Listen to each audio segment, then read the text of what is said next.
မျိုးသားနဲ့အမျိုးသမီးလေးမဆက်ဆံခင်မှာဘာကြောင့်အပြန်အလှန်နမ်းပေးတင်လာလဲပေါ့နော်အဲ့တော့အနမ်းတစ်ပွင့်ဟာဘယ်လောက်ထိတောင်ပေါ့နော်လူနှစ်ယောက်ကကြားထဲမှာရင်းနှီးမှုတွေချစ်ခင်မှုတွေပိုရစေဆိုတော့ဒီဗီဒီယိုလေးမှာပြပြပြဖြစ်ပါတယ်ရှင်အဲ့တော့အပေါ်ပိုင်းကိုနမ်းမယ်ဆိုလို့ရှိရင်လည်းပဲနမ်းနေစဉ်အတွင်းမှာလည်းပဲအချစ်စိတ်တွေကိုပို့ပြီးတော့မွေးဖွားပေးတယ်တက်ကြွစေတယ်ပေါ့နော်နောက်တစ်ခုကြောက်လို့ရှိရင်ဒီလိုလေးဆက်ဆံဖို့အတွက်ကိုလည်းပို့ပြီးတော့တွန်းအားပေးတယ်အဲ့ဒါအပြင်ကိုခုနောက်ပိုင်းမှာဆိုလို့ရှိရင်တော့ဒီအောက်ပိုင်းကိုပေါ့နော်အပြန်အလှန်နမ်းပေးရတွေကအရန်ကိုများရတယ်ပေါ့နော်ဒါအရင်ကလည်းရှိပါတယ်ဒါပေမဲ့ဒီဘက်ခေတ်မှာပို့ပြီးတော့ပွင့်လင်းမြင်လာမှုရှိတယ်ပေါ့နော်အဲ့တော့အောက်ပိုင်းကိုအပြန်အလှန်နမ်းပေးရဆိုလို့ရှိရင်လည်းပဲဒီမဆက်ဆံခင်မှာအရန်ကိုကောင်းမွန်တဲ့အခြေအနေတစ်ခုဖြစ်တယ်ပေါ့နော်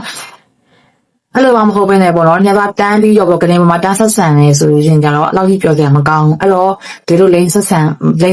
လူဆိုရင်တော်တော်များများကနန်းနေရှုံနေကိုင်းနေတွေ့တယ်ပေါ့နော်ပြပြပါတာပဲဒီအတူတူနေရဲ့အဆင့်ကိုဖြစ်တာဖြစ်ပါတယ်အဲ့တော့အတူတူနေတိုင်းမှာဆိုလို့ရှိရင်ကိုယ့်ရဲ့နောက်မေးမကိုလေးကမှုေးပြီးတန့်နေခြင်းနဲ့ကျင်းပြီးနေဆိုတော့ဒီအတွဲလေးကတော့ဆောင်းထားတယ်မှာလေရှင်မေးမကိုတန့်နေမှုေးရကျင်းနေချစ်တယ်ယောက်ျားလေးကိုပို့ပြီးတော့ချစ်စီတယ်နော်